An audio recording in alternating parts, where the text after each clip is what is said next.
అందరికీ నమస్తే. రెండు వేరే వేరే రాష్ట్రాలు బట్ వార్తలు సేమ్ ఉన్నట్టుగా అనిపించింది. కర్ణాటక, తెలంగాణ. అక్కడ ముఖ్యమంత్రిని మారుస్తారు అనేది ఒక పెద్ద చర్చ నడుస్తుంది. 2.5 years అని గవర్నమెంట్ వచ్చి సేమ్ మనకన్నా 6 months ముందు జరిగింది ఎలక్షన్. అక్కడ మనం అక్కడ చూసిన 6 guarantees చూసే కదా ఇక్కడ ఓటేసింది. అక్కడ 5 guarantees, కర్ణాటకలో 5 guarantees చూసి మనం ఇక్కడ 6 guarantees కూడా నమ్మినాం. ఆ 6 months అక్కడ చేసేసినాం అన్నారు, మనం నమ్మలేదు. తర్వాత ఇదంతా అయింది. ఇప్పుడు ఏంది అంటే నిజంగా ఇప్పుడు జూబ్లీహిల్స్ గెలవకపోతేనేమో అంతకన్నా దారుణమైన సిచ్యువేషన్ తెలంగాణ ఫేస్ చేసేది. కానీ జూబ్లీహిల్స్ గెలుపుతోన ముఖ్యమంత్రి చేరిక అనేది మార్పు అనేది కొంచెం స్టెబిలైజ్ అయింది. సేమ్ టైం 2.5 years కాలేదు కాబట్టి ఇట్లా ఉందేమో, కానీ ఈ 6 monthsలో ఇక్కడ జరగాల్సిన తతంగాలన్నీ చాలా చాలా ఉన్నాయి. ఇవన్నీ పక్కన పెడితే ఇక్కడ ఒక కొత్తగా అసలు ఏ గవర్నమెంట్లో జరగని వ్యవహారం కూడా జరుగుతుంది. ఏ గవర్నమెంట్ కూడా జరగదు. అంటే ప్రత్యర్థుల మీద ప్రయోగించాల్సిన వ్యవహారాలంతా కూడా సొంత పార్టీల సొంత క్యాబినెట్ మీద ప్రయోగిస్తున్నారు ముఖ్యమంత్రి గారు. ఇట్లాంటి చాలా చాలా అంశాలు ఉన్నాయి, అన్నీ కలిపి మాట్లాడదాం. అంతకన్నా ముందు పాలిటిక్స్ అప్డేట్ అవ్వదాం. మనం కూడా అందరినీ చైతన్యవంతులు చేద్దాం. అందరికీ తెలవాలి, అన్ని విషయాలు తెలవాలి. డిసిజన్ ఫైనల్ ఏమన్నా తీసుకుందాం, కానీ విషయాలు తెలవడం అనేది ఇంపార్టెంట్. తెలుసుకోవడం అనేది మన హక్కు తెలంగాణ ప్రజలు. కాబట్టి వాస్తవాలను చెప్దాం, ఉన్నది ఉన్నట్టు మాట్లాడదాం. వీడియో షేర్ చేయండి, సబ్స్క్రైబ్ చేయని వాళ్ళు సబ్స్క్రైబ్ చేయండి. ఇక మనం ఈ జూబ్లీహిల్స్ ఎలక్షన్ తర్వాత జరుగుతున్న పరిణామాలు చాలా చాలా కొన్ని బయటకు వస్తున్నాయి, కొన్ని బయటకు వస్తలేవు. కొన్ని పేపర్లో రాయించుకుంటున్నారు, కొందరేమో లోపల మదన పడుతున్నారు. ఇవన్నీ జరుగుతున్నాగానే కర్ణాటకలో ముఖ్యమంత్రి చేంజ్ అనే వార్త బయటకు వచ్చింది. ఇవాళ చూడండి, ఏ పేపర్ చూసినా సరే, ఇంగ్లీష్ పేపర్లు, మన తెలుగు పేపర్లు కూడా రాసేసినాయి. కర్ణాటకలో ముఖ్యమంత్రి సీటు లొల్లి అవుతుంది. అక్కడ డీకే శివకుమార్గా అయిపోయింది. 2.5 years గవర్నమెంట్ అయిపోయింది సిద్ధరామయ్యది. కాబట్టి ఇక నాకు అవకాశం ఇవ్వాలని చెప్పి ఆయన పొట్టుకు స్టార్ట్ చేసిన ఆల్రెడీ ఎమ్మెల్యేలను, మినిస్టర్లను వీళ్ళంతా కూడేసుకునే ప్రయత్నాలు చేస్తున్నారు. అసలు అగ్రిమెంట్ ఉందో లేదో తెలియదు మనకు ఇద్దరి మధ్యలో. సిద్ధరామయ్యకు, డీకే శివకుమార్కు 2.5 years అనే అగ్రిమెంట్ ఉంది అనేది చాలాసార్లు చర్చ జరిగింది. బట్ వాళ్ళేమో నో అగ్రిమెంట్ ఎక్కడిది, హైకమాండ్ ఎవరు పెడితే వాళ్ళే ముఖ్యమంత్రిని. సిద్ధరామయ్య కూడా అన్నాడు ఏం అగ్రిమెంట్ లేవని. డీకే శివకుమార్ కూడా అన్నాడు అగ్రిమెంట్లు అంటే ఏం లేవు, బట్ 2.5 years తర్వాత ముఖ్యమంత్రి నేను అవుతా అన్న కోణంలో ఆయన మాట్లాడేసిండు. ఇప్పుడు ఈరోజు మొత్తం హాట్ టాపిక్ అయింది. ఇంకా నిజానికి ఇక్కడ జూబ్లీహిల్స్ కనుక ఓడిపోయి ఉంటే 100% సిద్ధరామయ్య దింపే కన్నా ముందే ఇక్కడ ముఖ్యమంత్రి 100% దింపేవాళ్ళు. నవీన్ యాదవ్ మనుషులు అక్కడక్కడ యూట్యూబ్ ఛానల్స్కు ఇంటర్వ్యూలు ఇచ్చుకుంటే చెప్తున్నారు, ఇక నవీన్ యాదవ్ గెలుపు కాదు, ఇది రేవంత్ రెడ్డి సీటు కాపాడిన గెలుపు. అంటే రేవంత్ రెడ్డి దిగిపోకుండా నవీన్ అన్న కాపాడేసిండని మాట్లాడుతున్నారు వాళ్ళు ఆల్రెడీ. అంటే పార్టీలో ఎంత తీవ్రమైన వ్యవహారం నడిచిందో మీకు తెలుసు. ఇప్పుడు జూబ్లీహిల్స్ గెలిచింది కాబట్టి కొంత స్టెబిలైజ్ అయింది. స్టెబిలైజ్ కావడం అంటే తాత్కాలికమైన స్టెబిలైజ్ అయ్యి, అదేమి ఇప్పుడు జూబ్లీహిల్స్ ఎలక్షన్ గెలుపు తర్వాత కాంగ్రెస్ కూడా ఎక్కువ సంబరాలు చేసుకోలేకపోయింది. ఎందుకు చేసుకోలేకపోయింది అంటే దానికి కారణాలు ఉన్నాయి. దానిలో చాలామంది జూబ్లీహిల్స్ ఓడిపోవాలని కోరుకున్న వాళ్ళు ఉండొచ్చు, లేకపోతే అక్కడ గెలిస్తే సంబరాలు చేసుకుంటే రేపు నాడు ఇంకా ముందు ఉప ఎన్నికలు వచ్చే అవకాశాలు ఉన్నాయి. ఇవో 1-2 వస్తాయి, తక్కువ సాగు బతుకుల మధ్య. మరి ఆ 1-2 ఓడిపోయినప్పుడు కూడా సిచ్యువేషన్ ఇంకా చాలా దారుణంగా ఉంటుంది. ప్లస్ అక్కడ గెలిచింది కాంగ్రెస్లో సాటిస్ఫాక్షన్ లేదు. కాంగ్రెస్లో చాలామంది ఎట్లా గెలుస్తారు, ఇట్లా అన్ని నియోజకవర్గాల్లో వర్కౌట్ కాదు కదా.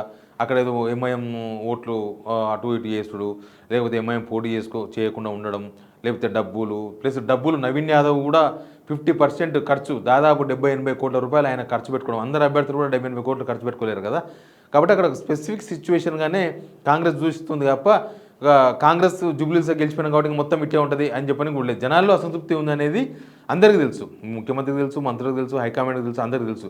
కాబట్టి జూబ్లీహిల్స్ అంత తొందరగా మర్చిపోయింది, కాంగ్రెసే మర్చిపోయింది అందరికన్నా. పెయిన్ అయిన బీఆర్ఎస్ వాళ్ళు ఇంకా దాని మీద రివ్యూ అంటున్నారు, దాని మీద ఇంకేదో తెలుసుకునే ప్రయత్నం చేస్తున్నారు, ఎక్కడ ఓట్లు అటు ఇటు అయినాయి అనేది, లేకపోతే ఇంకా నిర్ణయాలు ఎక్కడన్నా చేంజ్ అయినాయా, అంటే తప్పు నిర్ణయాలు తీసుకున్నామా, ఇట్లాంటివి ఇంకా వాళ్ళు శోధించే పనులు ఉన్నారు. కానీ కాంగ్రెస్ మాత్రం వదిలేసింది, మొత్తం ఒడసగొట్టిన అనమాట. జూబ్లీహిల్స్ అనేది వాళ్ళ మైండ్లో లేదు, పోయింది. ఎందుకంటే అదే కారణం. అయితే ఇప్పుడు అక్కడ కర్ణాటక ముఖ్యమంత్రి మారిస్తే 100% తెలంగాణలో కూడా మారే అవకాశాలే ఉన్నది. మొన్నటిదాకా కూడా ఉన్నది, ఇప్పుడు కూడా ఉంటుంది. కాకపోతే తాత్కాలికంగా ఆగింది అనేది అర్థమైపోయింది. కానీ దీనికి ఒక పెద్ద స్కెచ్ చేసిన రేవంత్ రెడ్డి గారు. ఏం స్కెచ్ చేస్తారంటే ఇది తాత్కాలికంగా ఆగిందన్న సంగతి ఆయనకు కూడా తెలుసు. కాంగ్రెస్ అనేది ముఖ్యమంత్రి మార్చడం అనేది వెరీ అలవాటు వాళ్ళకి. అది ముఖ్యమంత్రి మారుస్తారు. ఇంకోటి ఏంటంటే వాళ్ళకి సహకరించిన ముఖ్యమంత్రులు అసలు భరించలేరు వాళ్ళు ఒకసారి వాళ్ళ మనసులో పడ్డదంటే అది ఒక ప్రైవేట్ లిమిటెడ్ కంపెనీ టైప్ ఉంటుంది. రేవంత్ రెడ్డి చెప్పిండు కదా, నేను ప్రస్తుతం రాహుల్ గాంధీ దగ్గర ఉద్యోగం చేస్తున్నా అని. సేమ్ ఒక ప్రైవేట్ ఉద్యోగం లాగానే ఉంటుంది ముఖ్యమంత్రి పదవి కూడా. అంటే వాళ్ళు చెప్పింది తినాలి, లేకపోతే వదిలేసేయాలి. వాళ్ళకి నచ్చితే ఉంటాం, లేకపోతే ఉండం. మనకు నచ్చకపోతే మనమే పోతాం, అది వేరే విషయం. కానీ ఇప్పుడు అట్లాంటి ముఖ్యమంత్రి పదవి అనేది గల్లీ కోటో లేకపోతే కాలనీ కోటో విలేజ్ కోటో మండలానికి కోటో ఉండదు, ఒకటే ఉంటుంది. కాబట్టి దాన్ని వదిలేసిపోయే అవకాశాలు ఉండవు. వాళ్ళు తప్పిస్తే తప్ప మనం తప్పుకునే పరిస్థితి లేదు. ఇక అవతల డీకే శివకుమార్ని ఎక్కించిన ఇక్కడ తెలంగాణలో ఇప్పటికిప్పుడు ఉండకపోవచ్చు. ఇదంతా కొన్ని రోజులు నడుస్తుంది. వాళ్ళు బీహార్లో గెలిచిన సిచ్యువేషన్ వేరే ఉంటుండే. వాళ్ళు బీహార్లో చిత్తుగా ఓడిపోవడం, తెలంగాణలో ఉన్న ఒక సీటు గెలవడం, అదంతా కొంచెం రేవంత్ రెడ్డికి పనికొచ్చిందని చెప్పాలి. లేకపోతే ఆయనకు చాలా ప్రమాదం ఉండేది. అందుకే ఆయన మొత్తం తెగిర్చిండు. ఎట్లయితే అట్లయింది. ఇది కనుక పోయినామంటే మనం వాషౌట్ అయిపోతాం, అట్లా వద్దని చెప్పి చేసిండు. అయితే ఇంకొక ప్లాన్ ఏంది అనేదంటే ఇప్పుడు నడుస్తున్నది, మొత్తం మంత్రులందరినీ అవినీతి పరులు అనే ఒక ముద్ర వేసే ప్రయత్నాలు ఒకటి మొదలుపెట్టారు. ఎందుకు అంటే అది కూడా ఆయన సేఫెస్ట్గా ఉండనికినే, ఆయన సీటు సేఫ్ కానికి. రీసెంట్గా ఒక పేపర్లో వార్త వచ్చింది, వాళ్ళకు అనుకూలమైన పేపర్లో వార్త వచ్చింది. దక్షిణ తెలంగాణకు సంబంధించిన 2 మంత్రులు జూబ్లీహిల్స్లో పార్టీ ఓడిపోవడానికి ప్రయత్నం చేసిండ్రు, ఓడగొట్టడానికి. వాళ్ళు గెలుపుకు సహకరించలేదు, అంటే పార్టీ ఇంట్రెస్ట్లో పనిచేయలేదు అని అధిష్టానానికి కంప్లైంట్ చేసినట్టుగా ఆ వార్త సారాంశం. ఆ వార్త కొన్ని పేపర్లు ఉంటాయి, దానిలో వార్త వచ్చింది ఇట్లాంటివి అంటే ఖచ్చితంగా రాయించుకున్న వార్తలన్నీ కన్ఫర్మ్ చేయొచ్చు. దాంట్లో కూడా రాయించుకున్న వార్తనే. అంటే ఆ మంత్రులు ఎవరో కాదు, దక్షిణ తెలంగాణ మంత్రులు 2 ఉన్నారు. బహుశా కోమటిరెడ్డి వెంకటరెడ్డి, సేమ్ టైం ఉత్తమ్ కుమార్ రెడ్డి, వీళ్ళిద్దరి మీద ఆయన హైకమాండ్ కంప్లైంట్ చేసినట్టుగా. నిజాన్ని కూడా ఉత్తమ్ కుమార్ రెడ్డి కొంత ప్రచారం చేసింది, కానీ కోమటిరెడ్డి వెంకటరెడ్డి ఏం ప్రచారం చేయలేదు. ఓనాడు పోయిండు, ఇసు కూడా మెయిన్ రోడ్డు మీద ప్రెస్ మీట్ పెట్టిండు, వెళ్ళిపోయిండు మళ్ళీ. సరే, అంత మినిస్టర్కి ఒక్కొక్కరికి ఒక ఇంట్రెస్ట్ ఉంటుంది. వార్డ్ ఇన్ఛార్జ్గా పనిచేసే ఇంట్రెస్ట్ ఉండొచ్చు, ఉండకపోవచ్చు వాళ్ళకు. లేకపోతే మేము మంత్రులము వార్డ్ ఇన్ఛార్జ్గా పనిచేయాలన్నా అని ఒక ఇగో అది ఉండొచ్చు, ఏమైనా ఉండొచ్చు వాళ్ళ పర్సనల్ ఆ విషయం. కానీ వాళ్ళిద్దరి మీద హైకమాండ్ నిర్ణయం తీసుకుంటుందా, వీళ్ళని వేటేస్తుందా అంటే అది కాదు.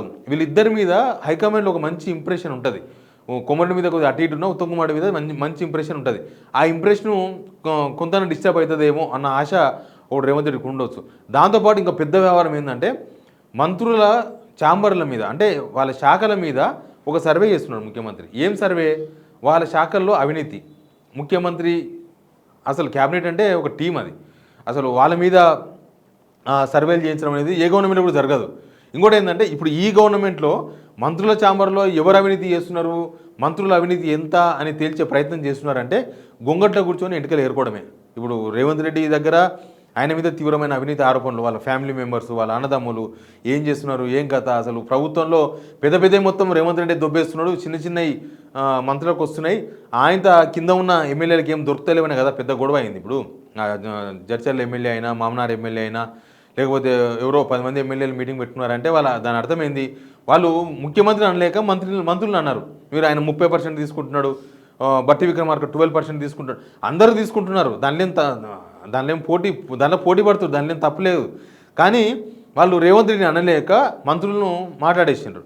అంటే మంత్రులు కాదు, మొత్తం ప్రభుత్వం మీదే తీవ్రమైన అవినీతి ఆరోపణలు. ఇప్పుడు ఎవరిని కదిలించినా పాలన లేదు, కేవలం వాళ్ళు పార్టీ, రాజకీయాలు, తర్వాత ఎవరి సంపాదన వాళ్ళు సంపాదించుకోవడం, దీపం ఉన్నప్పుడే ఇల్లు చక్క పెట్టుకోవడం అంటారు కదా, అట్లాంటి ప్రయత్నం చేస్తున్నారని తెలంగాణలో ప్రతి నోటకు పాకిపోయింది. అది ప్రతి ఒక్కరు మాట్లాడేస్తున్నారు. ఏం చేస్తున్నారు, వాళ్ళ పనాలు చేసుకుంటారు, మంచిగా డబ్బులు సంపాదించుకుంటున్నారు. ఇక కొండ సురేఖ బిడ్డే వచ్చి బయటకు వచ్చి మాట్లాడడం, ఇట్లాంటివి కూడా కొంత ప్రూఫ్ అయింది. తెలంగాణలో కూడా తెలిసింది, కొండ సురేఖ బయటకు వచ్చి మాట్లాడితే ఏం జరుగుతుందని. ఆమె డైరెక్ట్ రేవంత్ రెడ్డి మీదే కదా మాట్లాడింది.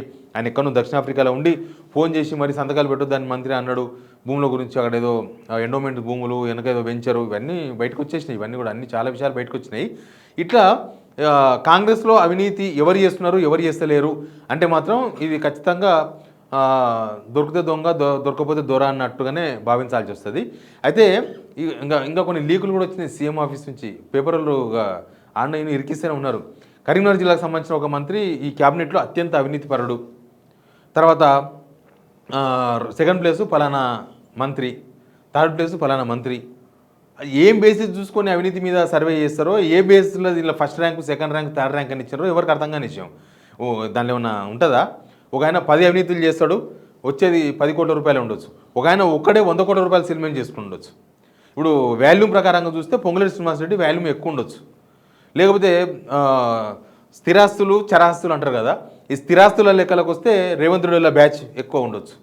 లేకపోతే చిన్న చేసే విషయంలో ఇంకొక మంత్రి ఎక్కువ ఉండొచ్చు. చిన్నది చిలక్కొట్టుడు అంటారు చూడు, ఆ చిలక్కొట్టుడు విషయంలో కొంతమంది కక్కుర్తి వాడో, లేకపోతే ఇంకా అవకాశం లేక ఏదో వచ్చిన కాడకాయ అని చేసుకునే వాళ్ళు కొంతమంది ఉండొచ్చు. అంటే దీనిలో కూడా రాజకీయమే చూడాలి మనం. ఎట్లా చూడాలంటే ఇప్పుడు ఎవరో కరీంనగర్ జిల్లాకు సంబంధించిన మంత్రి అవినీతికి ఎక్కువ పాల్పడని ఎందుకు ప్రచారం జరుగుతుంది, ఎందుకు ప్రచారం చేస్తున్నారు, జరుగుతుంది కదా చేస్తున్నారు, ఎందుకు చేస్తున్నారు అంటే ఒరిజినల్ కాంగ్రెస్ వాళ్ళు నిజంగా కూడా కరీంనగర్లో ఇద్దరు ఉన్నారు, ఇద్దరు ఒరిజినల్ కాంగ్రెస్ వాళ్ళిద్దరు కూడా గట్టి నోరుంది. అవసరమైతే రేవంత్ రెడ్డిని కూడా తీవ్రంగా వ్యతిరేకిస్తారు సందర్భం దొరికితే.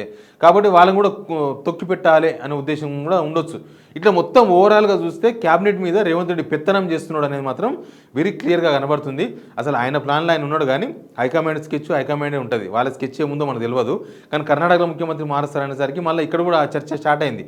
కాకపోతే ఇప్పుడు కాదులే, ఒక 2 ఎలక్షన్స్ జరగాలి కదా, ఓడిపోవాలి కదా, రేపు ఇంకా చాలా ముందర సినిమా అనే చర్చ కూడా కాంగ్రెస్ పార్టీలోనే, అది కూడా ప్రభుత్వ వర్గాల్లోనే జరుగుతుంది. చూద్దాం ఏం జరుగుతుందో. Please subscribe signal TV.